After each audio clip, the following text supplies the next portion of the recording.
E aí, pessoal? Esses dias eu vi um vídeo que está ganhando bastante atenção na internet, dizendo que metade da população brasileira é débil mental. E eu resolvi fazer um comentário sobre esse vídeo, que tem coisas que eu concordo e outras que eu não concordo. E eu vou dizer para vocês quais são.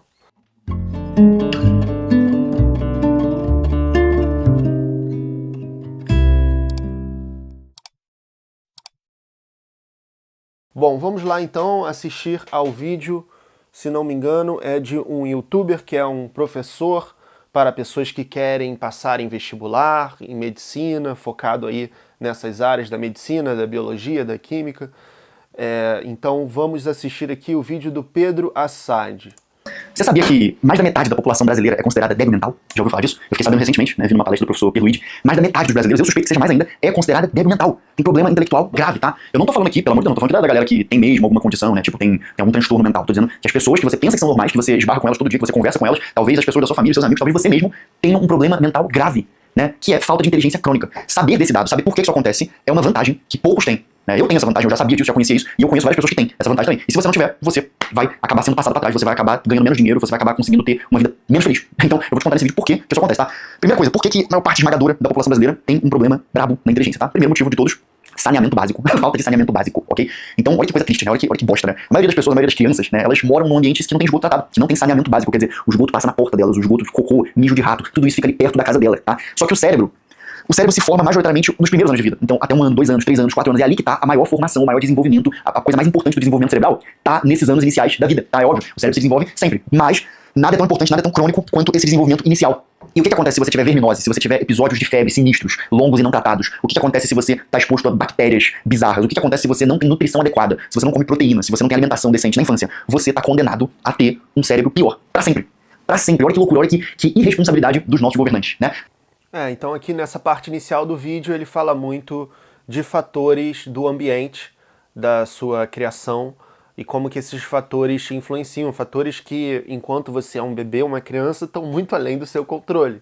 E infelizmente essa é a realidade de muitos brasileiros por conta de diversos fatores, sobretudo a desigualdade social, e parte disso tem a ver com essa irresponsabilidade dos governantes que ele vai falar, questões de saneamento básico, questões de como que com políticas mais adequadas daria para resolver o problema de pessoas em situações precárias aqui no Rio de Janeiro, em vários lugares do Brasil, mas essas políticas não são feitas. O que a gente vê é, na verdade, muita corrupção, muita lavagem de dinheiro com projetos desnecessários e todo mundo interessado em transmitir sua ideologia, aprovar a pessoa que levanta sua bandeira, e os problemas concretos, resolvíveis, acabam sendo negligenciados. E eu não sei o quanto que esses fatores aí do ambiente que ele citou influenciam de fato na formação intelectual das pessoas, né, da constituição do cérebro. Eu não acho que seja mentira, eu não tenho dados de pesquisa nessa área, mas eu achei isso muito interessante de transmitir para vocês também, até para possíveis mães, pais, ninguém que tem uma casa num lugar precário tá nessa situação porque quer, né? Mas sabendo dos danos, o que for possível ser feito, né, com essa informação, que seja feito, né, para possibilitar para o crescimento das crianças que você conhece um ambiente cuidadoso, não só no sentido afetivo, mas também no sentido nutricional, no sentido de presença, né, do que está presente ao redor dele, do que essa pessoa em formação, em criação está sendo exposta. Ah, Pedro, então se na minha infância eu não tinha saneamento básico, eu peguei verminose, a minha infância foi terrível, eu fui exposto a todo tipo de coisa ruim, então você tá dizendo que eu vou ter um prejuízo aí pra sempre na minha vida. Exatamente, é isso que eu tô dizendo, né? E isso não é pra te motivar, isso é pra você saber, e aí sabendo disso você pode conseguir reverter em partes isso aí. Afinal de contas, muita gente, né, foi prejudicada de alguma forma, mas o que importa é você saber até que ponto você consegue reverter isso, e dá pra reverter. Tá? Então o primeiro ponto é esse, tá? As condições em que as crianças brasileiras passam a infância, elas são terríveis em geral, tá? Mais de 60, 70, 80% das crianças vai ter algum tipo de privação importante ali na primeira infância. Isso aí já explica por que a maior parte dos brasileiros é burro, tem problema intelectual grave, tá? Segunda coisa, né? Não basta você ter problema na infância, as pessoas têm problema também na adolescência e na vida adulta. Então, existem vários hábitos que drenam a sua inteligência, existem vários hábitos que reduzem a sua inteligência, né? Então, por exemplo, você vai ver o teu padrão aí de comida, você come um monte de doce. Isso aí já é outro ponto que, quando você se torna uma pessoa consciente e responsável por seus atos, você tem alguma ingerência sobre o padrão de vida que você vai levar. Mesmo que você não tenha condições de ter uma alimentação de consumo maior de proteína e coisas mais saudáveis, pessoas de baixa renda acabam comendo muito fast food, por exemplo, porque é mais barato e mais acessível, mais rápido. E se você não tem condições de ter algo melhor, pelo menos você pode tentar se disciplinar, né, e buscar descobrir o que faz bem dentro daquilo que você tem acesso. Eu tenho dificuldade com essa parte alimentar, eu tenho um paladar muito infantil, tenho uma resistência, mesmo tendo uma condição de ter acesso a coisas mais saudáveis. Mas também a nutrição não é o fator isolado mais importante que vai determinar a sua inteligência. Quando a gente fala de hábitos, a gente está falando de você também fazer o mínimo de exercícios físicos. Os filósofos gregos enfatizavam muito isso, né? O termo academia vem de academos, que era um herói grego, e a academia é tanto academia no sentido intelectual, de faculdades, quanto no sentido de esporte, né? De exercício físico, de malhar, musculação. Então, vem desse lugar. A academia de Platão foi em homenagem a Academos, e Platão é um nome que diz respeito a aquele que tem ombros largos. Não era o nome dele era Aristócles, mas ele era um cara forte e ele ganhou esse apelido. Então, um dos maiores filósofos da história é o apelido de alguém que tinha ombros largos, de alguém que era forte fisicamente. E vários filósofos, de tanto Platão e Nietzsche, que são muito diversos, falam sobre a importância da autodisciplina e da busca pela autossuperação, né? Da busca pela saúde, tanto mental quanto física. Eu como um monte de besteira o dia todo, né? Eu vivo de comer tranqueira. Coisa derivada de farinha de trigo pra cacete, farinha frita, salgadinho, eu peço iFood toda hora, pizza, doce, com Kit Kat, com bicho, com Nutella, sorvete napolitano, eu como todo dia, eu como açaí na frente da minha casa todo dia, vem. Você está se enchendo de açúcar, né? Você está se enchendo de coisa tóxica, está se enchendo de... Eu tomo café no copinho de plástico todo dia, o copo libera plástico ali dentro, né? Libera microplástico, acaba com teus hormônios. Então, isso aí obviamente reduz a sua inteligência, reduz a sua energia mental, reduz a sua disposição. E se olha para os brasileiros, a maioria almoça miojo, come de manhã, só come um pão, só um pão, não tem proteína, né? Então nesse vídeo que eu não tô julgando ninguém, tô falando, Pedro, mas um monte de gente não tem condição de comprar proteína. Você concorda comigo que proteína é uma coisa importante? Aí você tá me dizendo que um monte de gente não tem condição de comprar proteína. Eu sei, a gente tá falando a mesma coisa, é isso mesmo. Eu só tô dizendo que isso traz consequências. Se você mesmo concorda que é uma coisa importante, então você também concorda que traz consequências. As consequências são essas que eu tô falando aqui, né? E você vai entender agora como que isso se aplica a você, como que você pode usar isso a seu favor. Não é enganando as pessoas burras, né? Você entendendo como que funciona a sociedade brasileira. Isso é uma vantagem que você vai adquirir aqui nesse vídeo, certo? Então, hábitos alimentares, hábitos de vida mesmo, ficar o dia todo no celular. As pessoas quase que inconscientemente pegam o celular e ficam passando sem objetivo nenhum. Você já se pegou nessa situação? A primeira vez que eu me peguei nessa situação, eu busquei me disciplinar para não fazer mais isso. Hoje em dia meus aplicativos são deslogados, eu entro quando eu quero. E eu tento me disciplinar para entrar um número limitado de vezes por dia. A pior coisa que você pode fazer é, por exemplo, ficar no TikTok sendo exposto a palhaçadas dopaminérgicas 24 horas por dia, despendiando várias horas, queimando seus neurônios com coisas bobas. E se você quer parar para ter uma experiência estética e de um entretenimento, vê um filme, sabe? Ou então entra no YouTube para ver entretenimento, onde for, por um tempo determinado, mas não fica sem controle acessando esses conteúdos aleatoriamente ao longo do seu dia, e sobretudo quando você está focado, deveria estar focado em realizar tarefas como estudo. Isso é básico, né? Parece que eu estou falando aqui platitudes, obviedades, mas é algo que muitas pessoas não fazem. E tem gente que ouve esses vídeos e mesmo assim não faz. Como se ouvir os vídeos já fosse realizar o que precisa ser feito. Não dorme, né? Vive à base de café, come besteira o tempo todo, não se nutre, isso também te deixa burro, tá? E a maioria da população faz isso. E terceiro, os hábitos de consumo de conteúdo, né? Os hábitos de consumo de conteúdo das pessoas também são absurdos, né? Então, você fica vendo besteira o dia todo, dancinha, ouvindo música péssima, né? O dia todo ouvindo música só funciona à base de música, né? Vendo conteúdo de fofoca, conteúdo de vida dos famosos, conteúdo feito pra gente burra, né? Você vê que é um conteúdo feito pra gente burra. O Léo Dias postou que o casamento daquele ex-BBB de 2013, ele descobriu agora que ele foi traído. Conteúdo feito pra gente que é tipo, né? Isso tem a ver também com como que as pessoas são facilmente doutrinadas por igrejas, por exemplo, de amplo alcance, como igrejas evangélicas. Isso tem a ver com o dia que elas passam consumindo televisão aberta e o tipo de reportagem que você encontra na Record, totalmente enviesada e melodramática, o tipo de conteúdo de fofoca que você encontra nesses canais, o tipo de qualidade besta do conteúdo audiovisual das telenovelas desses canais. Isso retroalimenta um ciclo que tem a ver com essa distração baixa, alienante e a doutrinação ideológica nas igrejas. Esse cara, pelo visto, é religioso, porque ele fala de Deus em um momento, mas talvez até ele concordasse com o quanto que pastores mau caráter, né, digamos assim, mal intencionados, conseguem manipular as pessoas por causa desses hábitos ruins, né, que às vezes as pessoas nem sabem que está fazendo mal para elas. Então tá vivendo uma coisa que totalmente ridícula, totalmente absurda, né? Pra falar mal dos outros, da vida dos outros, né? Enfim, hábito de consumo de conteúdo. E o quarto motivo é o nosso sistema educacional insano, né? Nosso sistema educacional péssimo. Não é à toa que a gente tira sempre as piores notas no PISA, nos exames internacionais de matemática, lógica e linguagem, certo? Não é à toa que você olha as médias do Enem, as pessoas tiram 400 na redação, tiram 500 na redação. As médias são baixíssimas, né? Se você tira 900 na redação, e qualquer redação consegue tirar 900, né? Tem várias redações horríveis que tiram 900, redação nada com nada, o corretor vai lá dar 900. Se tu tirar 900 na redação do Enem, você já está dentro de 1%, 0,7% da população, né? Se eu perguntar agora, às vezes, quanto que é 0,7% de 200, você não sabe responder, né? Olha que loucura, né? Percebeu? Então, olha só. Esses são os motivos, né? Sistema educacional, falta de saneamento básico, tudo isso. Mas aí o que isso implica na sua vida? É que quando você vive numa sociedade que nem a nossa, uma sociedade repleta de pessoas burras, essas pessoas estão perto de você, né? E se alguém perguntar assim, Pedro, mas de onde você tirou essa estatística, né? Cadê?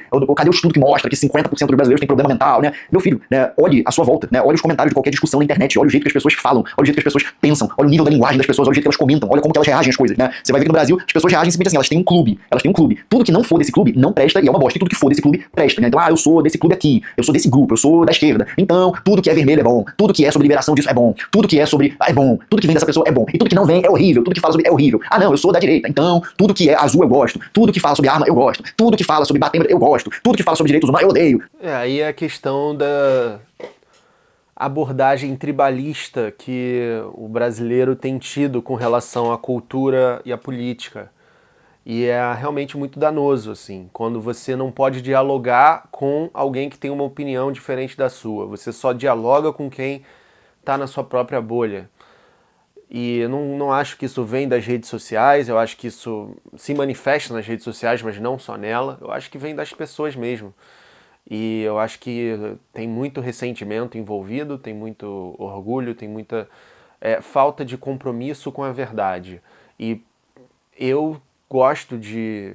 Não é que eu goste, eu sempre enfatizo o problema da educação, e as pessoas hoje em dia muita gente acha que a educação não resolve tanto os problemas assim, mas eu acho que esse tipo de problema resolve, porque em países com uma educação melhor, onde mais pessoas têm acesso a boa educação, as pessoas não são assim tão energicamente polarizadas, tá? E os Estados Unidos não é exemplo porque a educação lá também é ruim, por isso que eles são parecidos com a gente nesse aspecto. Só se trata de um país desenvolvido e tem grande diferença nisso. Mas com relação às estatísticas que ele falou aqui, olha, se você vai falar de dados estatísticos, seria bom você pesquisar, né? Então, se você não quer, você não precisa. Você pode só dizer, olha, isso é uma opinião, eu estou dizendo que muitos brasileiros parecem ser débeis mentais. Seria melhor. Mas tudo bem, isso não é o ponto. É só que a gente tem que tomar um cuidado também quando a gente lida com números e a gente faz afirmações tão categóricas assim. Metade dos brasileiros são débeis mentais, ou coisas do tipo, né? Porque é muito fácil emocionalmente as pessoas se engajarem numa intuição e outras pessoas começarem a reproduzir essa intuição não verificada, né? Digamos assim. Mas enfim, esse não é o foco. Tudo que fala sobre empatia eu detesto, né? As pessoas pensam assim, elas têm um grupo e elas têm as mesmas reações que esse grupo a gatilhos emocionais. Se ela escutar uma palavra, se ela escutar democracia, ela reage de um jeito ou de outro. Ela reage de um jeito ou de outro, ela tá travada ali, ela tem só um sistema, ela não tem um raciocínio, ela não tem uma inteligência, ela tem um sistema fabricado de reações às coisas, certo? E você vai ver que é assim em todo lugar, né? Em qualquer mesa de almoço do Brasil você vai ver esse tipo de coisa, né? Parentes ali se xingando, se ofendendo, e todo mundo falando frases prontas que leu na internet, viu ali, passando short, passando vídeos curtos, tá? Como é que você se blinda disso? Mas primeiro, qual a influência disso na sua vida, né? É o seguinte, quando você vive numa sociedade que tem tanta gente burra assim, essas pessoas falam muito no seu ouvido. Você tá ouvindo o que essas pessoas dizem o tempo inteiro, você escuta isso na sua família, você escuta isso em qualquer lugar que você vai. Então, essas pessoas, elas são uma máquina de destruir os seus sonhos, elas são uma máquina de te fazer mal. A burrice é tóxica, a burrice faz mal pra quem tá exposto a ela. A pessoa que é muito burra mesmo, embora ela sofra, ela não sabe por que ela tá sofrendo, ela não sabe que ela é burra. Não existe uma pessoa que seja muito burra e tenha consciência plena disso. Então, inteligência é assim, quanto menos você tem, menos você sente falta. Então você pega as pessoas mais estúpidas que existem, elas se acham, na verdade, muito inteligentes. Eu sou muito inteligente, né? Eu não tá maluco, né? Eu sou super inteligente. Na verdade, você vai ver, a inteligência dela é só consumo de vídeos rápidos da internet. Seguidores de Paulo Cogos, por exemplo, com quem eu tive um debate aqui, uma polêmica, né? Ele tentou refutar um vídeo meu, eu refutei a pseudo-refutação dele, mas é um desses pregadores para massas, assim. São pessoas que estão ali em busca de alguém que valide os preconceitos estúpidos que elas têm, porque elas começam a perceber que pode ser que elas sejam muito burras. E elas não querem aceitar essa realidade. Então elas encontram alguém falando absurdos na internet, que tem provavelmente seus próprios problemas emocionais e psicológicos por trás das posições que defendem, e começa a reproduzir aquilo, né? A reproduzir, olha, tem uma pessoa aqui, olha quantos seguidores essa pessoa tem e tá dizendo a mesma coisa que eu. Então o Brasil é cheio de influenciadores assim, é cheio de políticos assim. A bancada evangélica é basicamente isso. E é muito triste, assim, o país realmente, como gostam de dizer, não vai pra frente. E ela pensa que ela é especialista naqueles vídeos de 5 minutos que ela assistiu, né, naqueles temas que ela viu naqueles vídeos, certo? Então, como que você se blinda disso, né? Então é isso, a primeira coisa é entender qual é a influência que essas coisas têm na sua vida. Então vamos supor que você quer medicina. Você quer medicina, você vai ouvir um monte de gente, né? Qualquer plano que você queira fazer na sua vida, você quer medicina, você quer se casar, você quer passar num concurso, você sempre vai ouvir um monte de gente falando, não faça isso é uma bosta, não, isso é uma merda, né? Vão dar várias opiniões naquilo que você tá querendo fazer. E você geralmente vai escutar, né? Isso que é o mais trágico, né? Esses dias eu recebi uma pergunta, né? Foi ontem que eu recebi essa pergunta, que era um moleque falando assim pra mim, ó, Pedro, eu tenho 20 anos, eu quero passar em medicina, mas eu tenho medo, eu fico travado, porque eu acho que eu já sou muito velho pra ser aprovado em medicina. Eu tenho 20 anos, eu vejo que tem gente que passa com 17, com 18 anos, o que você acha? E aí vem o problema. Um monte de influenciador responde a isso, todo mundo fala assim, ó, ah não, você tá no seu tempo, cada história de vida é única, não fique se comparando com os outros. Mas meu Deus, né? Isso é uma coisa tão absurda, né? Não se deve responder esse tipo de pergunta. Tem gente que pensa que não tem que responder esse tipo de pergunta, né? Eu tô fazendo bem pra pessoa responder, você não tá fazendo bem. A pessoa, se ela não tem capacidade de olhar pra própria vida e pensar, porra, essa pergunta minha não faz sentido nenhum, essa pergunta não tem sentido, né? Eu tenho 20 anos, aí dá tempo, será que eu tô velho pra passar medicina? Porque eu vi que tem gente que passa com 17, 18, eu tô com 20. Ela própria não consegue pensar, falar assim, porra, que se eu passar com 20, se eu não passar esse ano, eu vou passar com 21, se eu passar só com 22, se eu passar com 23, no pior dos casos, se eu passar com 23 anos, eu vou ser médico com 29. Eu sou médico com 29, bicho. Tá ruim ser médico com 29? Não tá. Tá ruim com 29 anos, eu tenho um baita salário bom, eu tenho uma profissão respeitada. Não tá. Ela própria não pensa isso, ela fala assim, pô, eu vi que tem gente que passou com 17, 18, então eu tô com 20. Aí eu tô velho. Aí tu tem que falar pra ela assim, não, tá tudo bem, pode fazer com 20 sim. Ah, e com 21. Não, com 21 também tá tudo bem, fica. E com 22 também tá tudo certo, eu tô velho. Tem um número, com 24 agora já era, 24 anos tá muito velho. Isso não existe, mas se a própria pessoa não consegue refletir minimamente sobre isso... Não existe uma regra universal pra esse tipo de coisa. Essas perguntas, na verdade, partem da insegurança, né? De um medo de não dar certo, de arriscar. Quem estuda filosofia, que devia ser todo mundo inteligente, brincadeira, todo mundo devia ter acesso à filosofia, percebe que, olha, a angústia é algo natural do ser humano, a gente sempre vai ficar aflito com as coisas que podem dar errado, não tem caminho que seja privado de angústia. Vê o meu vídeo recente sobre o Kierkegaard, é exatamente isso. Qualquer escolha que você fizer, depois você vai ficar se perguntando sobre a outra escolha. Então... não tem cabimento isso. Isso vem mais de uma insegurança. E aí a pessoa projeta num profissional para como se ele fosse responsável por validar ou não a insegurança da pessoa, confirmar a crença dela, mas é perda de tempo, porque não vai adiantar nada. E o que acontece? Por que você precisa saber disso tudo? Porque numa sociedade em que as pessoas são tão burras assim, eu já falei, elas falam o tempo todo e isso te contamina. E você não percebe que isso te contamina. E outro problema, o que acontece com uma pessoa, tipo essa que eu acabei de falar, que a maioria dos brasileiros é assim, não tem capacidade de resolver os próprios problemas de forma alguma, fica só cada vez pior. A pessoa tá engordando, ela vai engordar. Ela tá com diabetes, ela vai continuar comendo doce. Ela tá sedentária, ela vai continuar sedentária. A maioria das pessoas é assim, né? Ela não tem inteligência e ela não vai estudar também. Caraca, ela não tem inteligência, ela não lê e ela fala assim, eu não gosto de ler. Eu não gosto de ler. Então eu não vou ler, porque eu não gosto. Isso aí realmente é ridículo. Não se trata de gostar. Ninguém disse que é pra você gostar. Quando você vai à academia, você gosta? Não. Você não gosta de... Tem gente que gosta com hábito e tal, mas você não gosta de ficar lá puxando, né? Levantando um peso pesado. Isso dói. O intelecto também funciona da mesma forma. Você precisa fazer esse músculo trabalhar, né, da sua inteligência. Senão você não vai se desenvolver. Não tem como você ficar mais inteligente no sentido de QI. Os dados indicam que isso é impossível, pelo menos pelo que a gente sabe até hoje, mas você consegue, dentro das suas limitações, fazer o que você pode fazer para compensar isso, né? Se eu preciso estudar mais do que outra pessoa para tirar a mesma nota, eu vou botar o tempo extra que eu preciso e a atenção extra que eu preciso. Eu vou ler até entender. Não tem um vídeo do Clóvis de Barros falando algo sobre o Kant, lendo o texto do Kant? Eu vou ficar ali lendo até eu entender aquele texto porque eu tenho brio. É mais ou menos o mesmo raciocínio. É um raciocínio na mentalidade necessária para quem quer se desenvolver intelectualmente.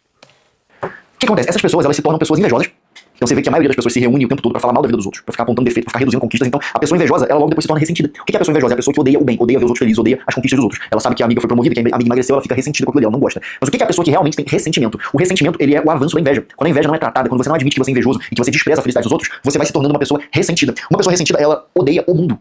Porque ela começou sendo invejosa, então ela acha que ela merece alguma coisa. Eu mereço mais coisas. E ela vê que o outro tem aquilo ali e ela não gosta. Por que ele passou em medicina? Ah, porque o pai dele tem dinheiro, é porque não sei o quê. Pode até ser que sim, mas odiar aquilo ali não é a solução. Só que com o tempo, essa inveja não tratada vira ressentimento. Quando tem um ressentimento, ela olha pra estrutura do mundo e ela fala assim, o mundo é ruim.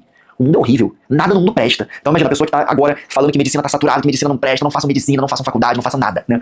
Só que tem um monte de gente que sabe que medicina é bom, e sabe que não tem nada disso de medicina saturada, não interessa quantos médicos tem, sempre vai ter espaço pra médico bom, sempre vai ter. E essas pessoas, elas continuam passando em medicina, elas continuam querendo medicina. E essa pessoa, que odeia as coisas, ela tá falando, medicina não é bom, não façam medicina, ela tá tentando desmotivar os outros. Porém, os outros vão continuar passando em medicina. E o que acontece quando passam 2, 5, 10, 15 anos? Todo mundo continua fazendo medicina, todo mundo continua querendo medicina. E ela está há 10, 15 anos paralisada, sem fazer nada, e tentando convencer todo mundo de que medicina não vale a pena. Um exemplo apenas com medicina. E aí? O que vai acontecer? A pessoa já se convenceu que fazer exercício físico não é bom, que ela é gorda mesmo, tem que ser isso. Aí ela tá falando pros outros, mas tá vendo que tem um monte de gente que tá emagrecendo e ficando forte. Quando ela começa a olhar pra isso, ela começa a ter desprezo por tudo. A pessoa, ela, não vamos, ninguém tem que ter filho, ninguém tem que casar, porque já tem muita gente no mundo, o mundo vai acabar, o aquecimento global vai acabar com tudo, tá? Passa 5, 10, 15, 20 anos, o mundo não acaba. As pessoas continuam casando, tendo filhos, e ela tá como? Sozinha. Não teve filhos, não construiu nada, tá só consumindo coisa, só tá comendo, e vendo série. Ela começa a odiar todo mundo que casou e teve filhos. E ela começa a achar que essas pessoas também odeiam ela, e ninguém tá nem aí pra ela. Ela começa a achar que ela é o centro do mundo, né? Você vai dar uma olhada nas redes sociais, toda semana o mundo vai acabar com essas pessoas. Elas sempre dizem, terceira guerra mundial, o mundo vai acabar, aquecimento global, olha isso aqui. Cadê? E as pessoas que estão vivendo a própria vida? As pessoas que não acreditam que o mundo vai acabar, as pessoas que acreditam que o mundo vale a pena. Isso já é um sintoma de inteligência. Então, num país desse, que vai sendo tomado por pessoas tão pessimistas, tão invejosas, tão ressentidas, você precisa se proteger. Se proteger é cortar essas pessoas da sua vida. Se proteger é não ser influenciado pela mesma mídia que elas são, que influencia elas. Não consumir o tipo de conteúdo que eles consomem, nem conteúdo que você... Tem muita gente que pensa que conteúdo de desenvolvimento pessoal é bom, conteúdo de desenvolvimento pessoal, bicho. Isso é um ponto importante também. Me diga com quem tu andas que eu lhe direi quem tu és. Você é a média das 5 pessoas com quem você convive. Quem você tem no seu ciclo próximo? Se você tem pessoas que acrescentam ou pessoas que te botam para baixo? Isso é uma pergunta que você tem que fazer. E não é num sentido bobo, num sentido de que essa pessoa é uma pessoa que faz muita piada, sabe? Deixa fazer piada, não tem problema. O problema é se é uma pessoa ressentida, uma pessoa invejosa, é uma pessoa que conduz a sua vida de uma maneira não exemplar, de uma maneira que eu não admiro, né? Por que você está tendo uma amizade com alguém que tem hábitos que você não admira? Não que seja uma coisa impossível de acontecer. Às vezes a pessoa desenvolve hábitos, mas você valoriza outros aspectos dela.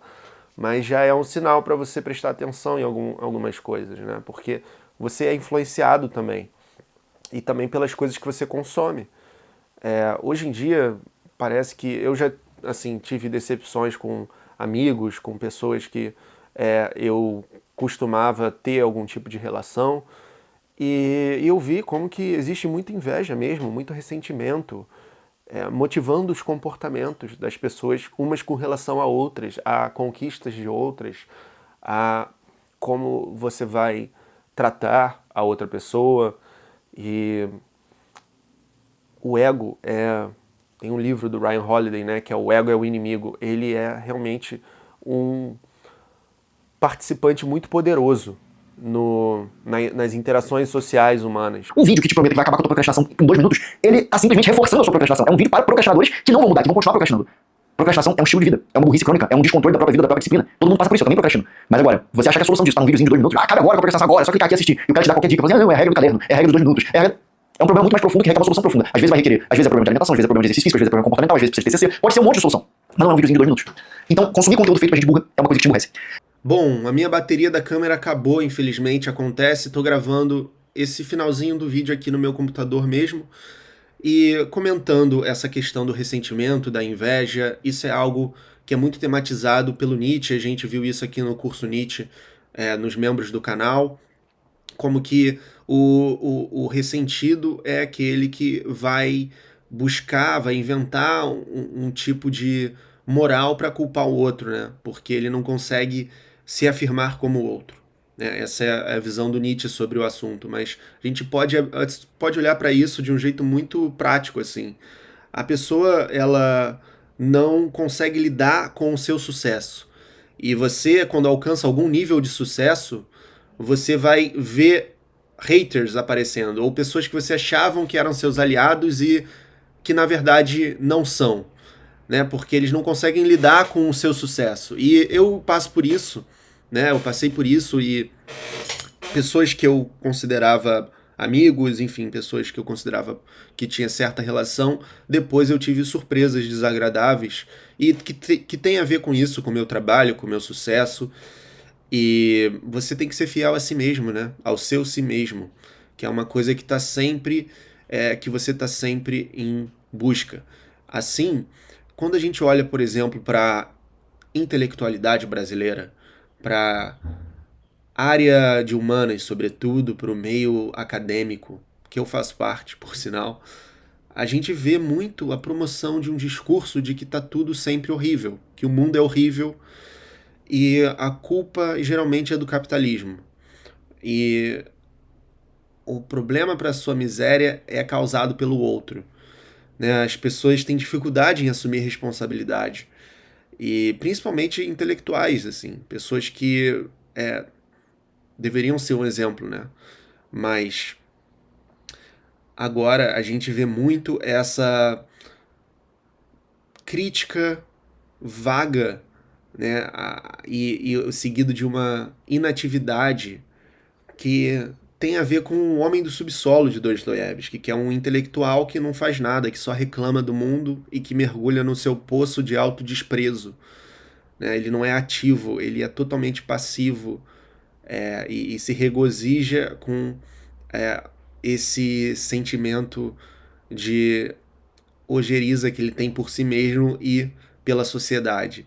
Então há muita promoção desse niilismo, sabe? E isso não condiz com os fatos. Se você se importa com os fatos, pelo menos do ponto de vista material, de conforto para material para o maior número de pessoas, o mundo melhorou muito nas últimas décadas. Leia o livro do Steven Pinker, O Novo Iluminismo. Como que eram há décadas atrás, na geração dos nossos avós, as coisas que eles tinham que passar que a gente não precisa passar no dia a dia, no seu trabalho, a longevidade, o acesso à educação, o acesso à informação, como que as coisas melhoraram. Enfim, e até tem outros efeitos, né? Mas o acesso ao entretenimento, né, agora também é um problema, porque por causa dessa distração enorme. Mas na época dos nossos avós era um tédio muito maior. O acesso a ver um filme era um acontecimento raro. E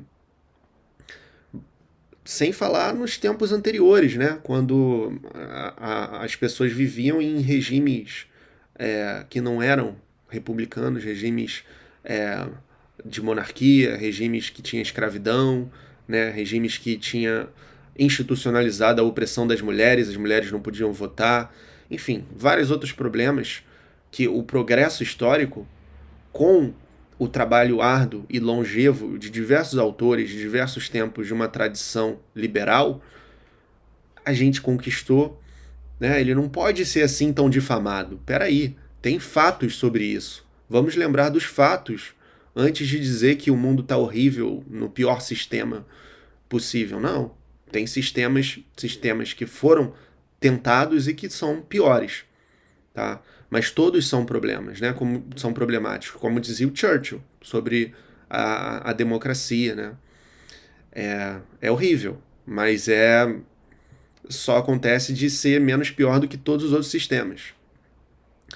Então, vamos resgatar um pouco do otimismo também. É um clichê você ser um intelectual, você ter que reclamar do mundo e concordar com todas as pautas de reclamação. Vamos formar o próprio pensamento. E eu tô aqui para te ajudar nisso. Se proteger disso é você lutar pela própria vida. Se proteger disso é você falar assim, eu sei o que vale a pena estudar, trabalhar, me alimentar bem, não comer um monte de besteira, lutar pra ter um emprego melhor, pra passar no concurso, pra ser uma pessoa mais competente, pra ser bom pros outros, pra ser bom pros meus amigos. O que vale a pena é Deus. O que vale a pena é realmente viver uma vida digna.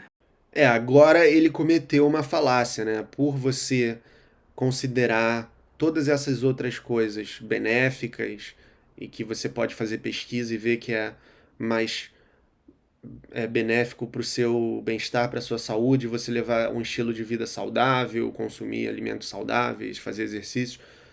A parte de Deus já não é bem assim, porque por mais que possam existir aí pesquisas que digam que os religiosos vivem mais ou têm melhor bem-estar, isso tudo é muito difícil de avaliar, em primeiro lugar, é muito suspeito, e também não é só isso que importa. no final das contas, porque você quer viver no mundo real, eu espero.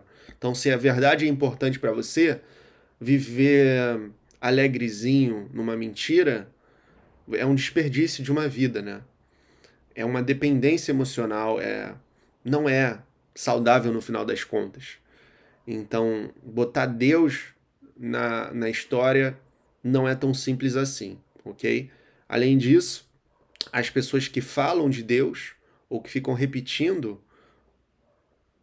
o que teoricamente é a vontade de Deus são justamente costumam ser aquelas que não buscam desenvolver o seu intelectual para além de uma zona de conforto. Na verdade, em geral, são aquelas que mais reproduzem o que está escrito num livro só. E às vezes nem desse próprio livro, mas de pastores que têm controle sobre suas vidas, controle emocional, controle intelectual e às vezes até mais do que isso. Buscar me casar. Quando você acha que casamento é uma merda, casamento não vale a pena hoje em dia, o que você vai acabar acontecendo? Você vai cair na putaria. Se casamento não vale a pena, o que vale a pena é o quê? A putaria. Né? Se não vale a pena ter filho, o que vale a pena? Se não vale a pena estudar pra medicina, o que vale a pena então? Vale a pena ficar onde você tá? Se não vale a pena estudar pra concurso, o que vale a pena pra esse pessoal? Nada vale a pena. Por isso que mais da metade da população brasileira é constatadamente débil mental, tem problema mental. São pessoas que vão o tempo todo tentar te desmotivar, te fazer mal, e se virem que tem alguém tentando sair dessa, vão começar a falar mal dessa pessoa. Mas o que importa? Não importa nada, porque eles vão falar mal de tudo, de qualquer forma. Um sintoma de burrice é esse, odiar tudo, falar mal de tudo. Odiar a esperança, odiar a bondade, nada é bom, nada presta. Mesmo que a sua vida esteja ruim nesse momento, mesmo que você esteja com problemas, há esperança, existe esperança. Em qualquer lugar do mundo. Eu não tô dizendo que você não possa ter circunstâncias muito piores, talvez você tenha, mas é justamente pra quem tem uma circunstância às vezes muito pior. Se você já tem uma circunstância pior, você já mora num lugar horrível, você já mora com pessoas horríveis, você já tem uma alimentação horrível, a última coisa que você precisa é de alguém te dizendo que nada presta, que tudo acabou. Você precisa de esperança, você precisa saber que sempre existe algo melhor pra você buscar. E eu quero que você busque. Se você gosta desse tipo de vídeo, se inscreve aqui embaixo, curte o vídeo, né? E conta sempre comigo, que eu vou estar aqui sempre pra te lembrar das coisas boas. Que você acaba esquecendo, não tem problema, mas eu tô aqui pra isso. Até a próxima.